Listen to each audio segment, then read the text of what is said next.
हे कृष्ण करुणा सिंधु दीनबंधो जगत्पते गोपेश गोपिका कांत राधा कांत नमस्ते तप्त कांचन गौरांगी राधे वृंदावनेश्वरी वृषभानुसुते देवी प्रणमामि हरिप्रिये वाञ्छाकल्पतरुभ्यश्च कृपा सिन्धुभ्येव च पतितनां पावनेभ्यो वैष्णवेभ्यो नमो नमः।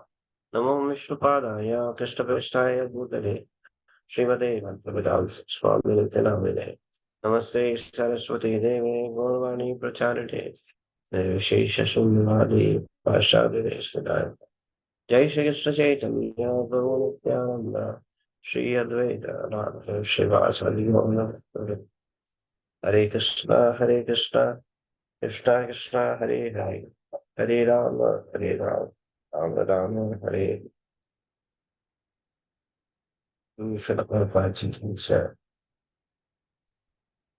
श्रीमद् भगवद गीता यथारूप अध्याय श्लोक संख्या 41 41 व्यवसात्मिका बुद्धे एकः कुरु नन्दन बहुशाखा हनन्तस्य बुद्ध्यो अव्यवसायिनाम्। अनुवाद तात्पर्य श्री लक्ष्मण स्वामी जी के द्वारा से जो इस मार्ग पर चलते हैं वे प्रयोजन में दृढ़ रहते हैं और उनका लक्ष्य भी एक होता है। हे कुरुनंदन, जो दृढ़ प्रतिज्ञ नहीं है उनकी बुद्धि अनेक शाखाओं में विभक्त रहती है। तो इस श्लोक में पुनः भगवान भक्ति की महिमा का गुणगान कर रहे हैं। Glories of devotional service. कौन सी डिवोशनल सर्विस? एक कुरु नंदन, एकमात्र इस संसार में केवल भगवान की प्रसन्नता के लिए कार्य करना, ये सर्वश्रेष्ठ है। अव्यवसायी नाम, ये शब्द बहुत महत्वपूर्ण है इसमें। कृष्ण भावना अमृत में जो कृष्ण भावनामृत में स्थिर है। व्यवसायी नाम, व्यवसात्मिका मतलब जो कृष्ण भावना में स्थिर है, और जो अव्यवसायी नाम जो कृष्ण भावना में स्थिर नहीं है। तो कृष्ण भक्ति में कौन स्थिर हो सकता है? जिसको ये पूर्ण विश्वास है, जो ये जानता है कि आत्मा जो है वो कृष्ण का नित्य दास है, बस किसी और अन्य का दास नहीं, कृष्ण का दास। उसकी जो बुद्धि है कृष्ण भावनामृत में स्थिर होती है। तो foundation of devotional service is श्रद्धा, विश्वास। श्रद्धा शब्द विश्वास कहे, सुदृढ़ निश्चया, कृष्ण भक्ति कैले सर्व कर्म कृत होया। ये श्रील प्रभुपाद जी श्लोक को कोट करते हैं चैतन्य चरितामृत से, कि भक्ति में वन पॉइंट अटेंशन के लिए, फोकस होने के लिए हमें पता होना चाहिए केवल कृष्ण भक्ति से ही कार्य सब संपूर्ण हो जाएंगे। कहने का तात्पर्य ये है, पिछले श्लोक में भगवान ने बताया कि बाकी अन्य कार्य करेंगे तो क्या होगा, वो विनष्ट हो जाएंगे, लेकिन भक्ति में कार्य करेंगे तो उनका फल इटर्नल होगा। तो ये हमें ये पूर्ण विश्वास होना चाहिए। जिसको ये विश्वास है, वन पॉइंट फोकस अटेंशन के साथ वो जीवन भर भक्ति कार्यों में लगता है। तो ऐसे जो कार्य हैं वो सिद्ध है, उससे जो फल मिलता है वो इटर्नल प्राप्त होता है, इटर्नल फल प्राप्त होता है। तो ये देखिए, आप सोचिए किसी को विश्वास ना हो, शास्त्रों की बातों पे विश्वास ना हो तो क्या होगा। देखिए, अब सोमवार को अलग देवी देवता की पूजा होगी, मंगल को अलग, बुध को अलग, बृहस्पति को अलग, शुक्र को अलग, शनिवार को अलग, इतवार को अलग। रोज नए नए देवी देवता। तो रोज मिलेंगे तो नया टीका मिलेगा, नया तिलक मिलेगा, नया अलग मंत्र मिलेगा, अलग व्रत मिलेगा। हाँ, 33 करोड़ देवी देवता हैं, उनको कैसे संतुष्ट कर पाएंगे? पॉसिबल नहीं है। लेकिन जो मूल जड़ है, जो केंद्र है सभी के, उनको अगर संतुष्ट करेंगे तो सभी प्रसन्न हो जाएंगे। यदि देखा जाए पूरे लाइफ टाइम में सब देवी देवताओं को प्रसन्न करने का प्रयास करें सब। कोई बोले, कोई सोचे, किसी को नाराज नहीं करेंगे, सबको प्रसन्न करेंगे। और क्या प्रयास में लग जाए, सब देवी देवताओं की पूजा में लग जाए, उपासना में लग जाए, तो क्या होगा? कोई भी प्रसन्न नहीं हो पाएगा, पॉसिबल ही नहीं है। 100 वर्ष की आयु में अगर मल्टीप्लाई करें प्रतिदिन के हिसाब से, तो 36,500 दिन बनते हैं। कितने? 36,500। अगर कोई 100 वर्ष तक जीवित रह गया तो अब इसको 33 करोड़ देवी देवता को डिवाइड कर दें 36,500 से, तो क्या होगा? लगभग दिन में 10,000 देवी देवता आएंगे। अब 10,000 देवी देवताओं को पूजना है। कब सोएंगे, कब खाएंगे, हाँ? कब शरीर का मतलब शरीर की क्रिया भी नहीं हो पाएंगी। और एक बार देवी देवता को किसी को पूज लिया तो दोबारा नंबर नहीं आएगा। कई बार लोग बोलते हैं 33 करोड़ देवी देवता नहीं है, 33 कोटि देवता है। तो देवताओं के संबंध में कोटि शब्द भी आता है, करोड़ शब्द भी आता है, तो ये बात सही है। 33 करोड़ देवी देवता है, ऐसा शास्त्र में वर्णन आता है, कोई कंफ्यूजन की बात नहीं है। तो दिन में 10,000 देवी देवताओं को पूजना, उनकी भक्ति करना, और एक बार किसी ने कर लिया तो दोबारा नंबर नहीं आना। अब बताइए ऐसे में कैसे प्रसन्न कर पाएंगे? हम्म? जीवन भर संसार में देखते हैं हम गोवर्धन लीला के उदाहरण से देखते हैं। कितने समय से सारे ब्रजवासी इंद्र को प्रसन्न करने का प्रयास कर रहे थे।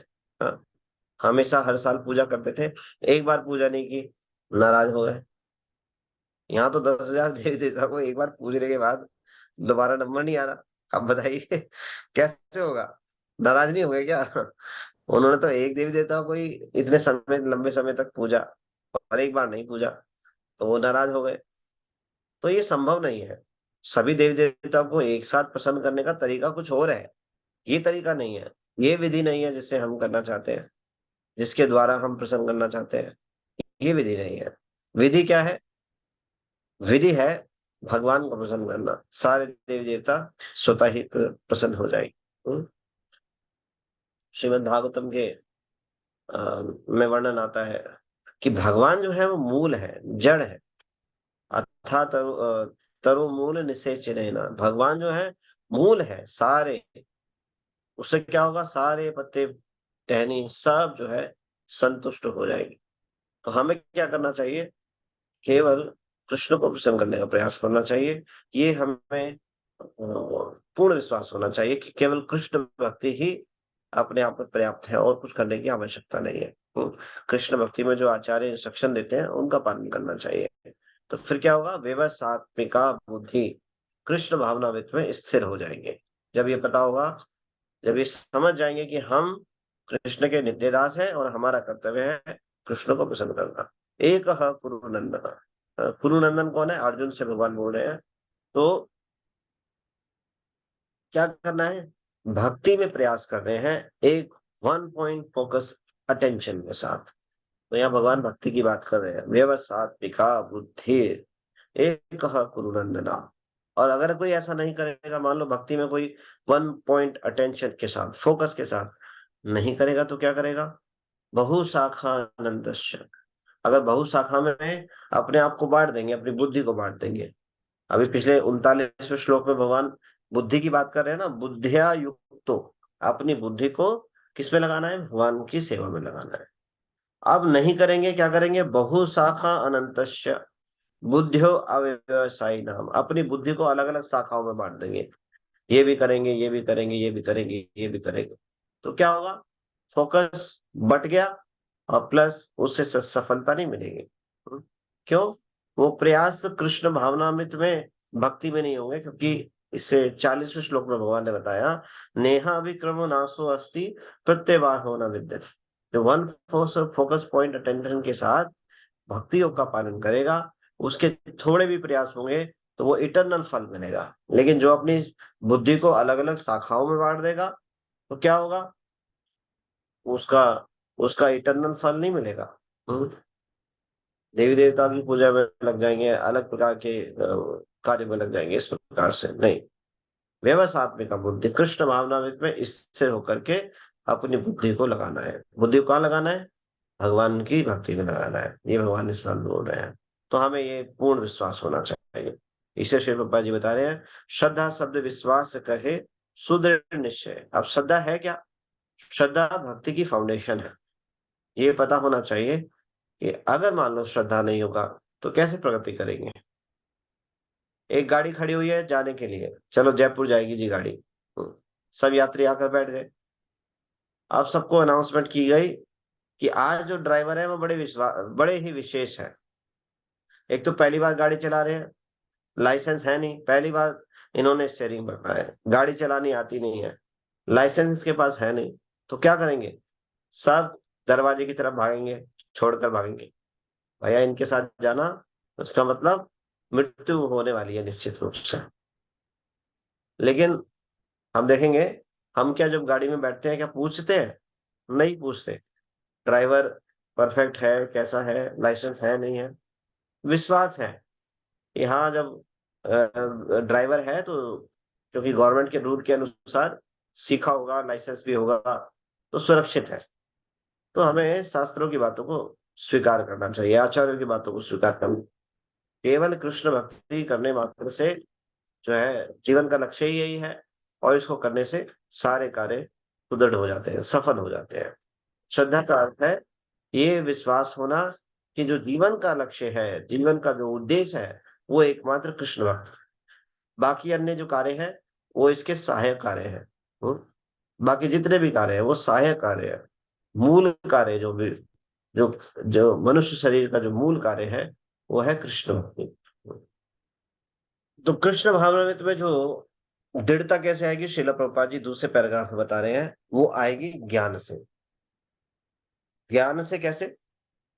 भक्ति जो है वो ज्ञान और वैराग्य से युक्त है। भक्ति का जो गुण है, भक्ति जो कोई करेगा तो ज्ञान वैराग्य स्वतः ही प्राप्त होगा।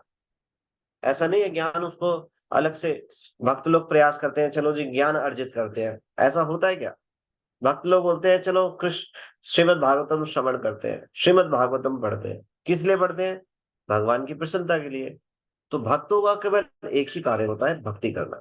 श्रवणम कीर्तनम विष्णु, श्रवण और कीर्तन है क्या? भक्ति है। तो भक्त लोग ये विचार करके नहीं पढ़ते हैं या सुनते हैं चलो जी ज्ञान मिलेगा, ज्ञान अर्जित करते हैं, नहीं। भक्त लोग भक्ति के लिए कार्य करते हैं, भगवान की प्रसन्नता के लिए कार्य करते हैं।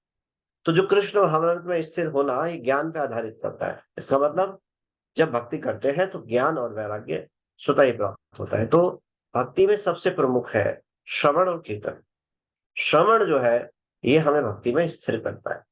एक व्यक्ति है जो हरे कृष्ण महामंत्र जपता है, हरे कृष्णा कृष्णा कृष्णा हरे हरे, हरे राम राम राम हरे, और श्रीमद् भागवतम का श्रवण करता है। तो ऐसा कुछ नहीं कि शास्त्रों को, ज्ञान को अर्जित करने के लिए या शास्त्रों को पढ़ने के लिए बहुत विद्वान होना चाहिए। बस विनीत भाव से श्रवण करने की इच्छा होनी चाहिए, उसके लिए ललायत होना चाहिए। तो ज्ञान और वैराग्य स्वतः ही आ जाए, और भक्ति में क्या हो जाएगा? दृढ़ हो जाएंगे। एक व्यक्ति है जो हरे कृष्ण महामंत्र जपता है लेकिन सिद्धांत को नहीं जानता, फिलॉसफी को नहीं जानता। एक व्यक्ति है जो हरे कृष्ण महामंत्र जपता है और फिलॉसफी को भी जानता है। तो फिलॉसफी को जानने वाला व्यक्ति भक्ति में दृढ़ होगा।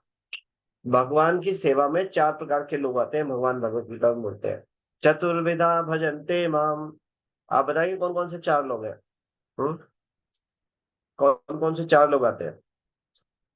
हैंड रेस कीजिएगा। कलावती माता।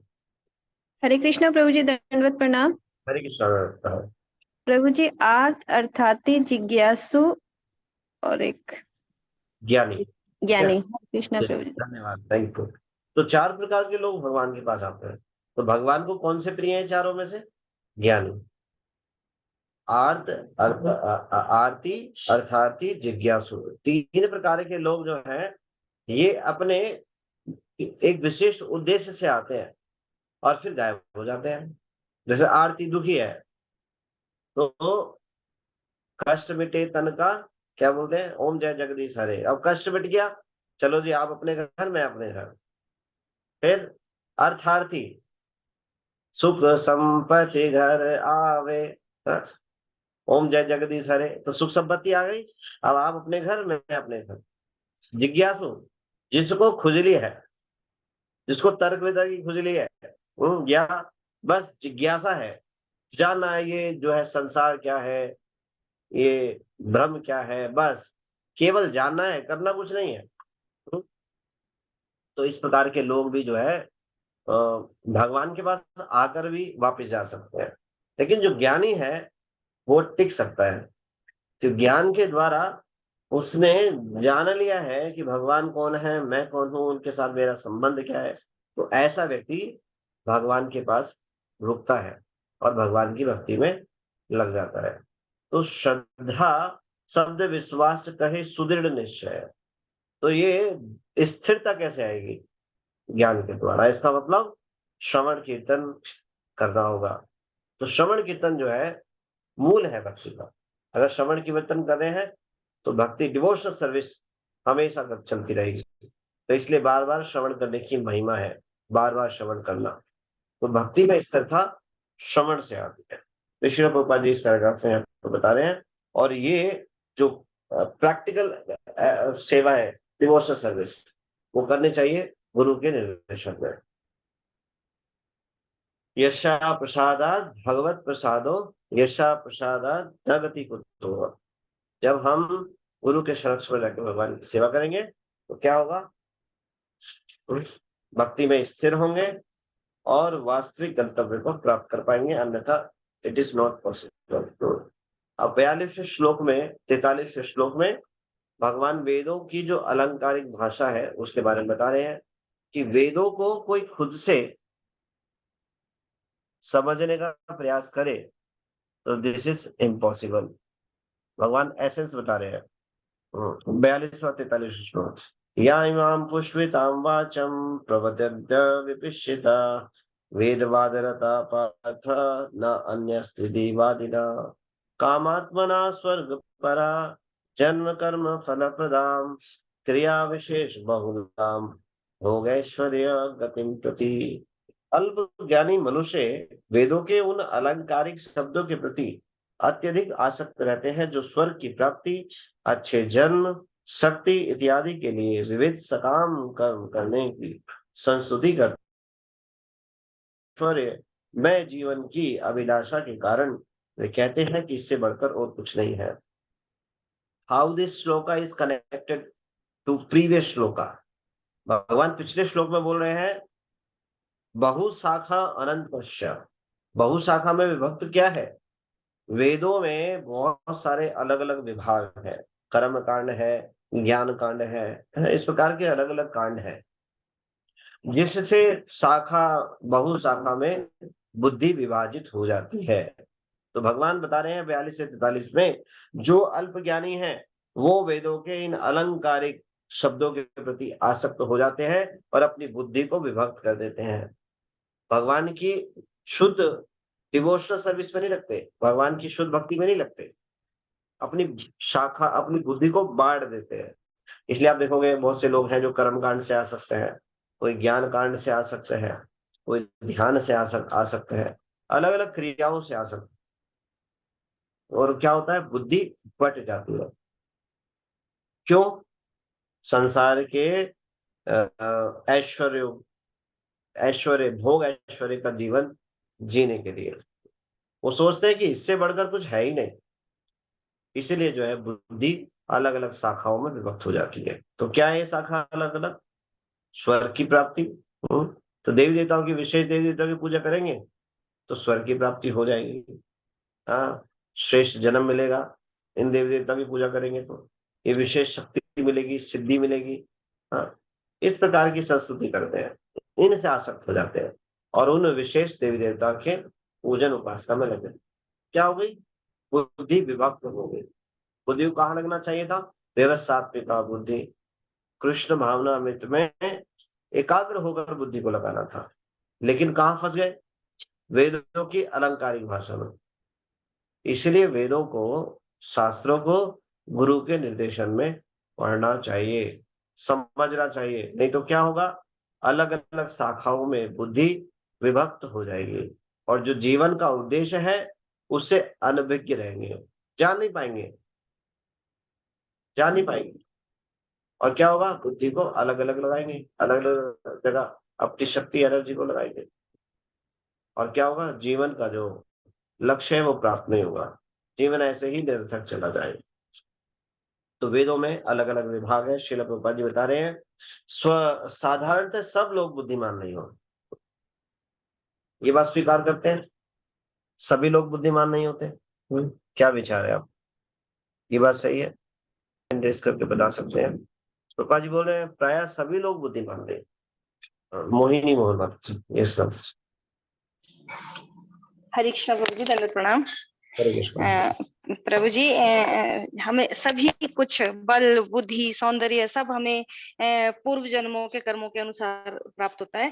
तो किसी में अधिक, किसी में कम, कोई मंद, ये इस तरह से होते हैं प्रभु जी, मेरे विचार से। हरे कृष्ण प्रभु जी, दंडवत प्रणाम। राजेंद्र प्रताप प्रभु।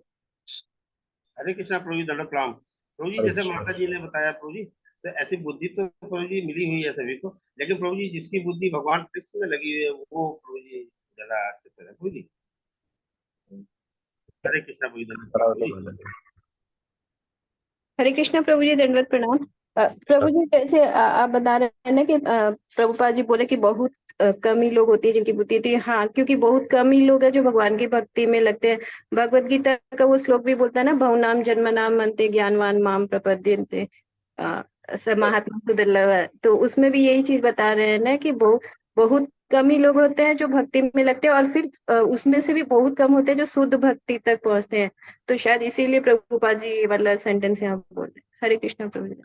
Thank you devotees. यस, तो बुद्धि, आहार, निद्रा, भय, मैथुन, ये स्वाभाविक बुद्धि ये सबको ही है मनुष्य शरीर में। लेकिन ये बुद्धि कि मैं कौन हूँ, भगवान कौन है, उनके साथ मेरा संबंध क्या है, बहुत कम लोग जो है इस तक पहुंच पाते हैं। ऐसी बुद्धि बहुत ही कम लोगों को प्राप्त होती है। कब प्राप्त होती है? उनकी जिज्ञासा, ऐसे लोग जो जानना चाहते हैं भगवान को, तो भगवान को इस प्रकार से बुद्धि देते हैं। तो कम बुद्धिमान है, इसीलिए जब ऐसे कम बुद्धिमान लोग जो है अपने प्रयास से वेदों को पढ़ने का प्रयास करते, तो क्या होता है, उसे गलत चीजों को पकड़ लेते हैं, जो सार है ही नहीं। जो भक्त लोग हैं, जो वैष्णव है, वो सारग्राही है। तो इसलिए शास्त्रों को गुरु के, वैष्णव के संरक्षण में पढ़ना चाहिए, तभी जो है वास्तविक चीजों को पकड़ पाएंगे। क्योंकि लोग बुद्धिमान नहीं है, इसीलिए वेदों की अलंकारिक भाषा से आकर्षित हो जाते। आज हम इतने चर्चा करेंगे, कल इस श्लोक पे आगे चर्चा करेंगे। कल कहीं विराम देते हैं। किसी कोई प्रश्न है? ठीक है, श्रीमद् भगवद गीता की जाए। जय गुरु श्री प्रभुपाद जी।